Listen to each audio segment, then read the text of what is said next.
Buenos días a todos, ¿cómo están? Continuando con las actividades de la Escuela Nacional Virtual de Investigación Médica, en esta ocasión me corresponde desarrollar la clase denominada Aspectos éticos de la investigación científica. Agradezco a la IMSA por la cordial invitación. Mi nombre es Ana Martínez Pavetti. Yo soy bioquímica y bioquímica clínica egresada por la Facultad de Ciencias Químicas de la UNA. Realicé una maestría en Ciencias Biomédicas en el Instituto de Investigaciones en Ciencias de la Salud, también de la UNA. Me desempeñé como miembro del comité editor académico de la revista Discover Medicine de la SOCIEM UNA y actualmente me encuentro cursando el 4º año de la carrera de Medicina en la Facultad de Ciencias Médicas de la UNA. Comenzamos entonces nuestra presentación con un par de definiciones. Primeramente, la ética médica, que consiste en el conjunto de valores, principios morales y acciones relevantes del personal responsable de la salud, en este caso el médico. Estos valores pueden aplicarse tanto a la medicina asistencial como al aspecto de la investigación médica. Y consiste en la restauración de la salud, mejoría de los síntomas y restitución de funciones orgánicas, salvar y proteger la vida del paciente, evitar su sufrimiento, educarlo y asesorarlo a él y a su familia y evitar dañarlo con terapéuticas inapropiadas. Por otro lado, la bioética es un concepto más actual, similar, pero diferente a la vez. La bioética es la rama de la ética general que estudia la conducta humana en el área de las ciencias de la vida y la atención de la salud sobre la base de valores morales. Tiene que ver con todos los aspectos concernientes a todos los sistemas biológicos en general, proporcionando una mayor racionalidad ética a las decisiones sobre la vida que incluyen a la salud, así como también aspectos éticos relacionados entre sí con injerencia en la biología.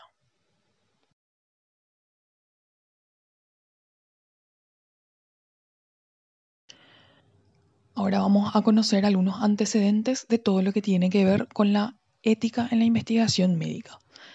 Ya desde la época antigua se manejaba un principio muy importante para la práctica médica que consistía en el principio de primum non nocere o primero no hacer daño, el cual fue atribuido a Hipócrates. En el año 1947 se elaboró el Código de Nuremberg, el cual constituyó la primera reglamentación para la investigación en seres humanos. Este código fue elaborado posteriormente a la Segunda Guerra Mundial, ya que en la misma se realizaron experimentos crueles y aberrantes en seres humanos, como por ejemplo en la imagen de la diapositiva se puede observar a un par de oficiales nazis sumergiendo a un prisionero en agua congelada con el fin de observar cuánto tiempo el mismo podía soportar. Como este experimento, hubieron otros similares o incluso peores que terminaron con la muerte de miles de personas. El Código de Nuremberg establecía la presentación de un consentimiento voluntario por parte de los participantes de una investigación para poder formar parte de la misma. También se debía evaluar el riesgo al que eran sometidos estos participantes con relación al beneficio que podían obtener a través de la investigación, así como también que cada investigación en seres humanos debía presentar anteriormente resultados en animales. Un año después tuvo lugar la Declaración de Ginebra de la Asociación Médica Mundial, que sería una versión actualizada del juramento hipocrático, una versión moderna del mismo. En la misma se mencionaba que todos los miembros de la profesión médica debían dedicar su vida al servicio de la humanidad, velar por la salud y bienestar de sus pacientes, respetar la autonomía y dignidad de los mismos, respetar su vida, no permitir que consideraciones de edad, enfermedad, incapacidad, credo, origen étnico o sexo, entre otros, se interpongan entre sus deberes y sus pacientes, es decir, no discriminar a los pacientes, ser justo con los mismos. Y por otro lado, no debían emplear sus conocimientos médicos para violar los derechos humanos y las libertades ciudadanas, ni siquiera bajo amenaza. En 1964 tuvo lugar la Declaración de Helsinki, que actualmente corresponde a la más importante reglamentación para la investigación en seres humanos. La misma establecía normas éticas para la investigación médica que promovían y aseguraban el respeto a todos los seres humanos, protegiendo su salud y sus derechos individuales. Además, Al igual que en el Código de Nuremberg, se mencionaba que la importancia del objetivo de la investigación debe ser mayor al riesgo y los costos para los participantes de la misma. Algo muy importante que mencionaba la Declaración de Helsinki fue la necesidad de elaborar un protocolo de investigación previamente a la realización de un trabajo de investigación. Este protocolo debe mencionar detalladamente y paso por paso todas las actividades que se realizarán en una investigación y debe ser sometido a consideración por un comité de ética de la investigación conformado por expertos en el área que pueden aceptar, sugerir modificaciones en el protocolo o rechazarlos si no cumplen las normas éticas. Así también se resalta la necesidad del consentimiento informado de manera indefectible para los participantes de la investigación y menciona que se debe respetar a los grupos vulnerables, que en el ejemplo anterior observamos que pueden ser, por ejemplo, los prisioneros, poblaciones sin acceso a educación, indígenas, embarazadas, niños, entre otras personas susceptibles a sufrir abusos. En el año 1978 se elaboró el informe Belmont, que ya establecía principios de la bioética, en este caso 3: la autonomía o respeto por las personas, la beneficencia y la justicia. En 1979, Béchamp y Childress agregaron un principio más a los principios de Belmont. Vamos a desarrollar brevemente estos 4 principios fundamentales de la bioética. Primeramente, la autonomía, que corresponde al derecho de una persona a mantener puntos de vista, hacer elecciones y realizar acciones basadas en sus propios valores y creencias personales. Es deber de los médicos revelar información, asegurar su comprensión y voluntariedad y potenciar la participación del paciente en la toma de decisiones que tengan que ver con su propia salud. La máxima expresión del principio de la autonomía es el consentimiento informado. La no maleficencia consiste en no infringir daño intencionadamente. Este principio se inscribe dentro de la tradición de la máxima clásica de la medicina, primum non nocere, lo primero no dañar. La beneficencia, en cambio, implica prevenir el daño, eliminarlo o hacer el bien a otros, mientras que la no maleficencia implica la ausencia de una acción, no dañar. La beneficencia incluye siempre la acción, evitar el daño. La beneficencia entra en conflicto con la autonomía cuando no se considera la opinión del paciente, entrando en lo que se denomina paternalismo.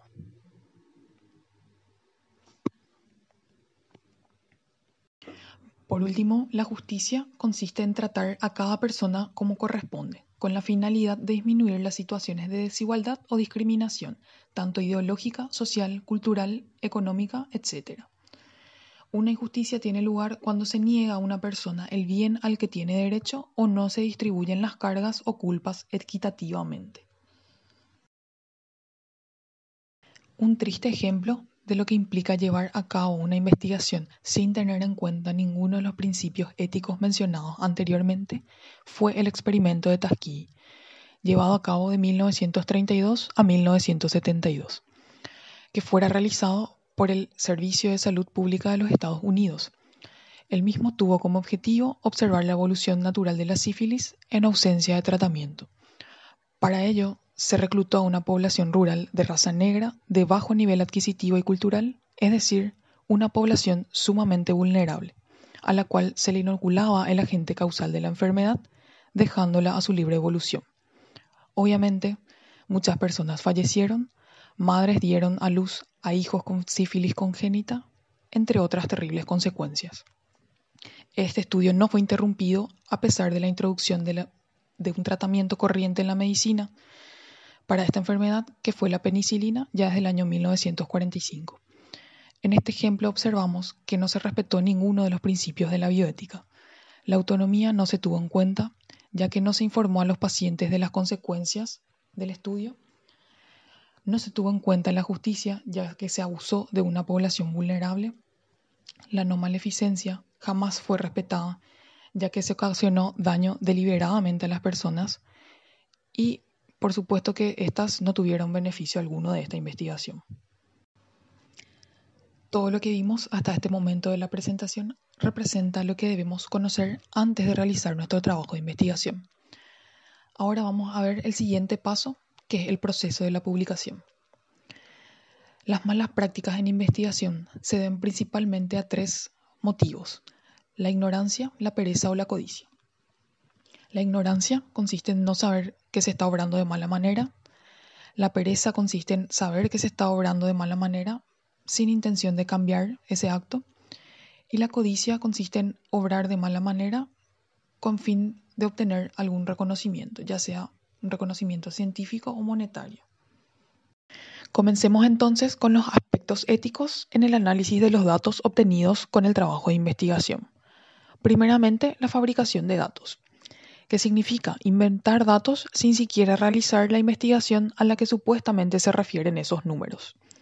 Esto tiene lugar principalmente porque recolectar datos reales implica invertir tiempo, dinero y esfuerzo, y a menudo, por más que se realice de una manera correcta, puede no probar las conclusiones que el investigador desea o tenía en mente desde un principio. Un célebre caso de un fabricador compulsivo de datos es el de Yoshitaka Fuji, un anestesiólogo japonés que realizó alrededor de 200 publicaciones con datos fabricados y tuvo que retractarse de varias de ellas. Por otro lado, la falsificación de datos consiste en obtener o generar datos reales que posteriormente son alterados, generalmente porque no demuestran lo que el investigador pretende. Otras formas de falsificar son excluir selectivamente datos, editarlos o manipular inapropiadamente imágenes o figuras, así como también no informar daños de un estudio clínico o informarlos de una manera deliberadamente vaga. Un célebre y triste ejemplo de la falsificación de datos es el de Andrew Wakefield. Él mismo es autor de un artículo que relacionaba la vacunación con casos de autismo y se pudo comprobar que él alteró historias clínicas para que demuestre las conclusiones que él quería probar. Esto nos demuestra las consecuencias nefastas que pueden tener este tipo de malas conductas de investigación, ya que él mismo actualmente es un referente del movimiento antivacunas. Ya dentro de lo que se refiere a la redacción de un artículo científico, tenemos al plagio como la más frecuente de las malas prácticas en investigación. El plagio consiste en copiar escrituras, ideas, gráficos, imágenes y otras formas de expresión, tomando crédito por las contribuciones de otros. Si se emplea material de otro trabajo, se debe citar la fuente, y si se usan exactamente las mismas palabras escritas por otro, se las debe poner entre comillas y citar la referencia. Algo muy común en los trabajos, tanto de la facultad como en los colegios, es copiar y pegar tal cual lo que encontramos en documentos en Internet, por ejemplo. Eso ya consiste en un plagio. Se debe citar apropiadamente estas fuentes de donde se obtuvieron los datos. En la imagen se expone una situación de plagio que tuvo lugar en nuestro país un par de años atrás, en la cual la autora original de la tesis que fue plagiada mencionó que encontró párrafos íntegros, similitud en la metodología y una buena proporción de sus resultados hechos 10 años atrás con respecto a la tesis plagiaria. Esto tuvo consecuencias y sanciones tanto para la autora como para la directora de la tesis plagiaria, resultando en pérdida de becas y en la imposibilidad de postularse a nuevas convocatorias de investigación del CONACYT por varios años. La escritura científica debe ser íntegra y equilibrada, lo que significa que los resultados de una investigación deben ser precisos, completos y equilibrados, no exagerando los hallazgos obtenidos.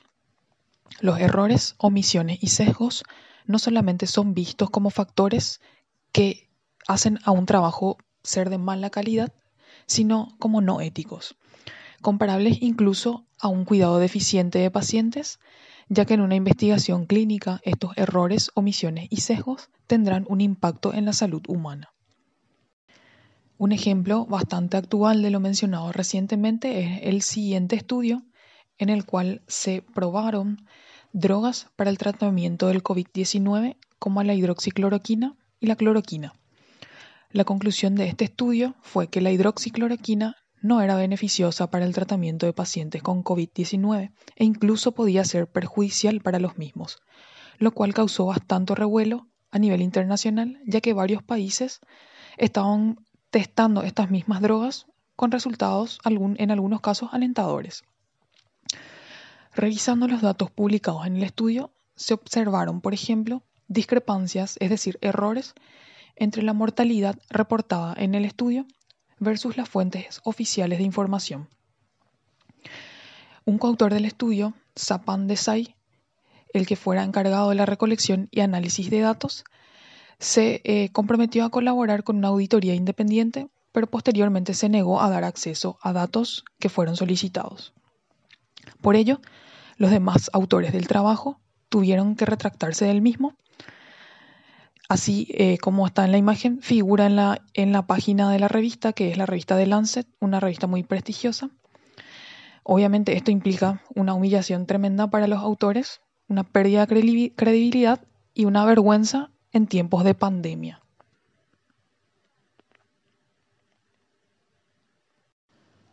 En el proceso de la escritura científica es también muy importante mantener la confidencialidad de los pacientes, es decir, mantener el anonimato de los mismos en todo momento. En caso de ser imposible, se debe obtener un permiso expreso para publicar información sensible.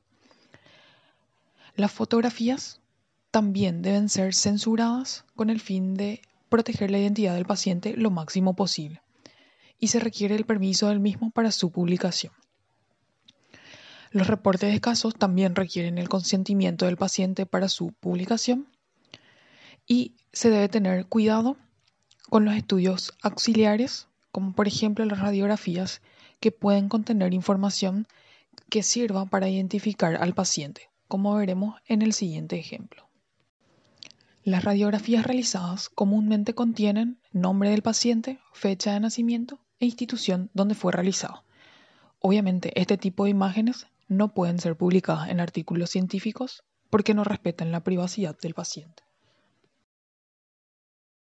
Otro ejemplo de mala conducta en investigación, específicamente ya en la escritura del artículo científico, es la publicación fragmentada o salami, que consiste en la división innecesaria de resultados de un estudio con el objetivo de generar varias publicaciones. Por ejemplo, para hacer el currículum vitae más atractivo, lo que ayuda muchas veces a ganar concursos o recibir incentivos o financiación para otros proyectos. Si los lectores y editores de revistas no están informados de las publicaciones relacionadas, esto se considera engañoso y no ético. La publicación fragmentada o salami no es igual a realizar publicaciones con datos superpuestos, lo cual corresponde a una publicación redundante que vamos a ver un par de diapositivas más adelante. Los investigadores tienen el deber ético de escribir y publicar sus resultados una vez finalizado su trabajo de investigación, ya que los mismos aceptan investigar bajo normas éticas que generalmente establecen que se deben publicar los resultados. Además, es una obligación implícita o una deuda con las personas o animales que participaron en su trabajo, y de ser el caso, con la entidad que financió el proyecto. La no publicación implica un desperdicio de recursos, así como también puede ser tomada como una traición a la confianza tanto de la entidad financiadora como de las personas participantes del trabajo. Todos los trabajos deben ser publicados sin importar si los resultados no fueron lo que el investigador deseaba, fueron negativos o no concluyentes, ya que esto evitará que futuros investigadores desperdicien su tiempo, dinero y recursos en realizar una investigación repetida. Ya realizada la publicación en una revista científica, se considera una mala práctica en investigación la publicación redundante o duplicada. La misma consiste en publicar los mismos resultados en 2 o más revistas o reutilizar una sustancial parte de datos para una publicación subsecuente. Esto implica un desperdicio de recursos y de tiempo de los revisores, un sesgo en los resultados de metaanálisis o revisiones sistemáticas e incluso puede constituir una violación de las leyes de los derechos de autor. La publicación redundante o duplicada sería una especie de autoplagio si es que no se cita la fuente original. La revista debe ser notificada al realizar el envío y también se puede requerir permiso de la revista que la publicó originalmente.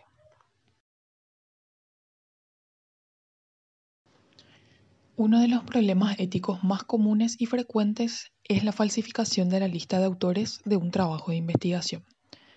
Sigue siendo una práctica habitual colocar, por ejemplo, el nombre del jefe de un departamento o de los compañeros del mismo sin que reúnan los criterios de autoría, así como también incluir en un trabajo a un investigador de renombre con el fin de que el mismo tenga mayor visibilidad e impacto.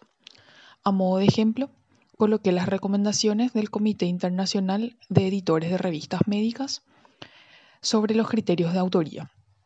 Los mismos recomiendan que todos los autores tengan una contribución sustancial en la concepción o diseño del trabajo o la adquisición, análisis e interpretación de datos, así como también la redacción de trabajo o revisión crítica del mismo y la aprobación final de la versión a ser publicada. Además, ser responsables para garantizar que las preguntas relacionadas con la precisión o integridad de cualquier parte del trabajo se investiguen y resuelvan adecuadamente. Es cuestión de revisar la página de la revista de nuestro interés para ver si en la misma se establecen criterios de autoría y ver si todos los posibles autores cumplen con los mismos, de manera a no cometer una mala práctica en investigación. Cada coautor del trabajo debe reportar cualquier potencial conflicto de interés en relación con la investigación publicada, como por ejemplo, tener relaciones financieras con los productos investigados, tener dependencia laboral con alguna empresa que financie la investigación o cualquier otra situación que pueda influenciar lo que escribe cualquiera de ellos. Por último, en cuanto a las correcciones post-publicación, si uno de los autores descubre o sospecha errores en la publicación, tiene la obligación científica y ética de informar a la revista para que el editor pueda corregirlo. Para finalizar esta presentación, me gustaría despedirme con el siguiente mensaje. Un gran poder conlleva una gran responsabilidad. Nuestro poder como médicos o futuros médicos radica en nuestro conocimiento y nuestra responsabilidad en velar por el bienestar de nuestros pacientes o participantes de nuestras futuras investigaciones. Agradezco mucho por su atención y espero que nos encontremos en una próxima oportunidad. Muchas gracias.